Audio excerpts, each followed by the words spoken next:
Hi, everybody. First of all, it was incredibly considerate for them to organize a panel for me with everyone with the same name. So anytime I have a question, all I have to do is say Joe, and someone's going to start And we talking. will understand instinctively which one you're referring to. So. But you two have been engaged in a remarkable project called the Good Chance Theater, and we actually have a video explaining and showing some of your work. And maybe we could take a look at that as a way to start off here today.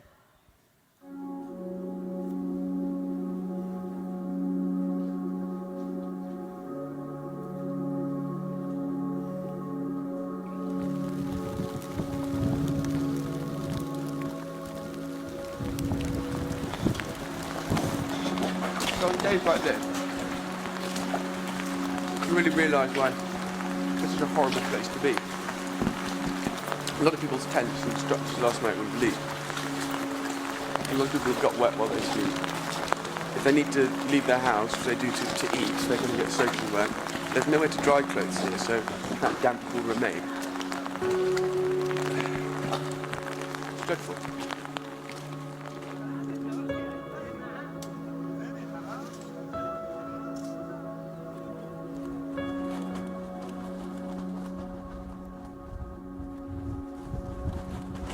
There are lots of shops. People, while they're here, are trying to make a life and trying to do something to pass the time. I think at the moment about 5,000 or 6,000 people live here. It's fluctuated quite a lot. So October, November last year, I think it reached about 10,000. But it's all estimates. No one is totally certain. From about 22 different nationalities as well. From countries ranging from Afghanistan and Sudan to Chad, Somalia. Libyans. I met some Libyans the other day. My name is Joe. What's your name? Ali. Ali. Hello. Well, this is the theatre. Okay. It's for music. The big one? Yes, the big white one and that smaller one. Okay. It's for music and poetry and performing. Okay. You can come and paint or write or get involved in a workshop. There's somewhere to go to get out of the jungle. There's people jumping on lorries, there's people trying to jump on trains, and it was footage of chaos. And we went really because we thought that we should see if it were true, I suppose, and see with a sense that it couldn't be exactly like that, or that that couldn't be the whole story. Good chances.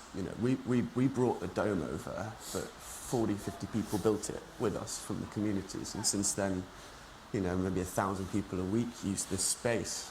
Maybe for 10 minutes, maybe for 2 hours. We spend lots of good times here, so therefore, we are just. It's also for passing our times and also to learn something here in theatre.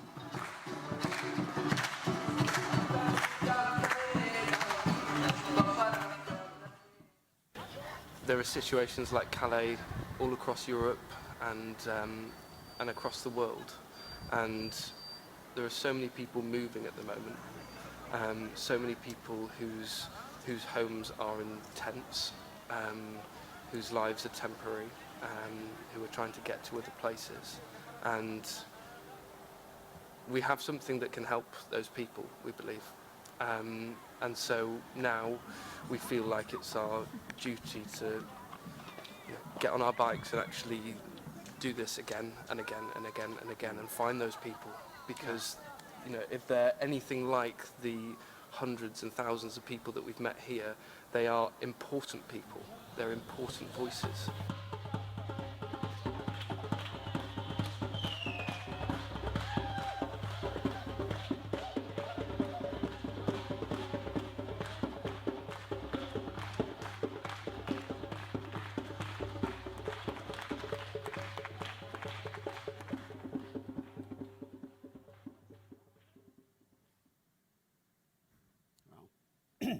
Wow, that is extraordinary work. Explain a little bit to us, though, for the audience, so we understand. What is the camp? How do people get there? What is their status when they're there? Where are they trying to get? And what is happening to them literally today? Yeah, I suppose, well, we woke up to the news this morning and we'd known for about a week that the jungle this unofficial camp in the north of France was being destroyed, and we woke up to CNN this morning to those pictures. But the jungle, quite a controversial place, is not strictly a refugee camp, although it very much looks like one. It's full of refugees and migrants from about 22 different countries, I think, all around the world. It's sort of in limbo. It's designated as what they call a tolerated zone by the French state, but yet it's not fully accepted by the state because the people there aren't recognized as refugees, and it's full of, I think at the moment, 10,000 people. Yeah. And their goal is mostly the UK? Yes, so the nationalities range from Afghanistan and Sudan, which are the biggest nationalities, to Eritrea, Somalia, Egypt, Kuwait, Bedouin people from Kuwait even. The camp has been there since March last year, and it is there because it's the closest place to Britain that is possible to get to. Those people, by and large, want to get to the UK. They've got family living in England or Scotland, and on their journey from Syria or from Afghanistan, they've crossed seas and deserts, and the last possible place on that huge journey is Calais. And since March last year, which was when the camp was formed, those people have, in that space, built what is actually a sort of city, a city full of shops, a bustling market, barber shops, amazing restaurants and cafes like the Kabul Cafe, which for a while was 5 stars on TripAdvisor. When we arrived in, I think, August last year, that was the context in which we were introduced to these people. A sort of an entrepreneurship and a booming economy and a kind of attempt in that sort of limbo state, and it's landfill and it's next to chemical factories, but in that place to build something that was functioning and something that served everybody, and somewhere where you could wake up and there was even a sauna that a couple of Afghans created. You know, it was in that space. How can we build what we need to survive from day to day? Well, we do what we need to do, which is to get to the UK. And was there any legal process for them to pursue to get to the UK? Nothing, right? The legislation does exist. It's called Dublin III. It's EU legislation, and that applies to many of the people there, many of the children especially, of which there are about 1,000. But for many people, many of the other people, there is no process. No process. And so the process for them is jumping on a lorry or jumping on a train. It's a very dangerous way to achieve what people perceive as their goal. And how did you end up there? How did your project begin and end up in that space? Well, if you cast your mind back to last year, last July and August, when the European refugee crisis was happening, and it was this mass movement of people that everybody seemed utterly terrified and bewildered by, and the images we were seeing on the news was of thousands of people crossing the Hungarian border, people arriving in the train station in Munich, and a sense of total fear and confusion about what was happening. You know, hyperbole, like it's the greatest movement since the Second World War, and in that confusion, we as playwrights who are sort of interested in the world and in people and in what is happening wanted to bear witness and to see what was going on. So it's a very, very quick journey. It's an hour away from London, Calais, so we drove and half expected to carry on into Europe, to Munich, but found in that place this city that we've described, and the most interesting, fascinating people going through a very intense and amazing moment in their lives, very traumatic one. I think the thing that we thought very quickly after arriving, maybe about 2 days, was that despite all the things that Joe's described, the restaurants and there's a church and mosques, there wasn't a space that didn't divide people based on nationality or by faith or by age or by gender. And so our idea was that we wanted to create a space that would welcome everybody, no categories, and we called it a theatre. You know, there are a lot of very practical benefits to creating something like this, a place for artistic expression, something for people to do during the day, a place to get out of kind of a dreary environment. But there was something else as I was watching the video, in particular when I was watching the video of the young man in the cap dancing. I thought that above all that this kind of restored individuality. I mean, it's a mass, as you talked about, kind of a massive flow, almost an abstraction. But there was an actual person with actual, kind of beliefs and values and heritage.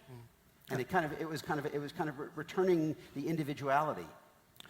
think that's exactly our belief in what theatre and art can do, and not just in camps like that, but in cities as well. Because if you're a refugee, your narrative is taken away from you, and that narrative includes your family and the place you were born, but also your language and your stories, and the sense of knowing where you're going next. And the narrative that we have is vital to who we are as people and how we interact with people.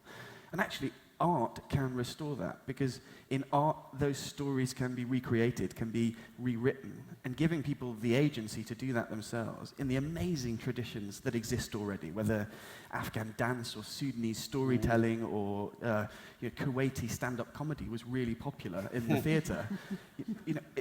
Within those traditions, there's a whole wealth of religious beliefs and language and culture that gives people the ability to carry on and the ability to get up in the morning and think about their situation in a different way.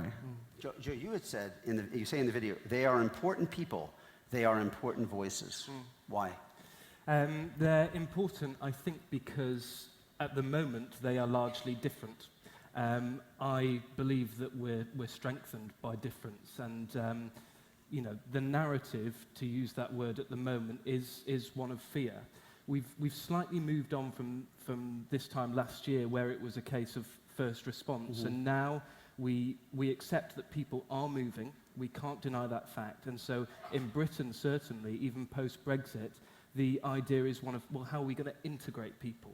And I think the key to that process of integration is listening, actually not projecting and saying, this is our culture, this is what we do, this is how we work, but going, where have you come from? We're going to sit and listen to you, listen to your traditions of Afghan dance or Sudanese storytelling, and from there, we will discover the integration process. Because this summer, you helped organize a festival in London of migrant and refugee voices, going really the other way, Yes. bringing those stories to the city: theater, art, music, discussion, workshop, lots of currents, lots of anxiety. What can art do in an environment of anxiety and fear? Well, we think art is a sort of secret weapon in a toolkit to bring people together. And in the UK, since Brexit, hate crime has gone up.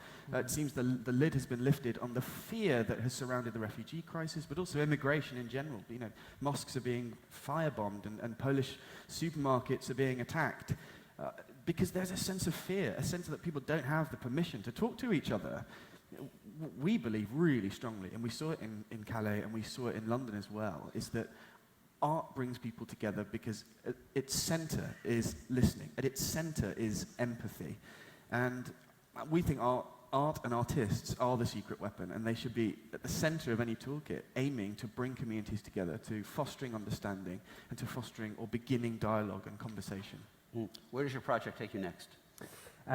Well, obviously, sadly, there are many different situations like this all across Europe and across the world at the moment, and we're going on walkabout at the moment and discovering where it is appropriate to put another theatre.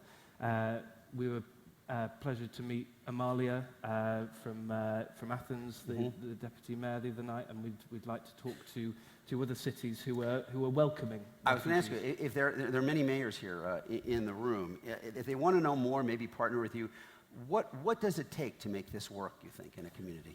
Well, I don't want to make an economic argument for it, but if I were to make an economic argument, this is a really, really cheap way of integrating new people into host communities.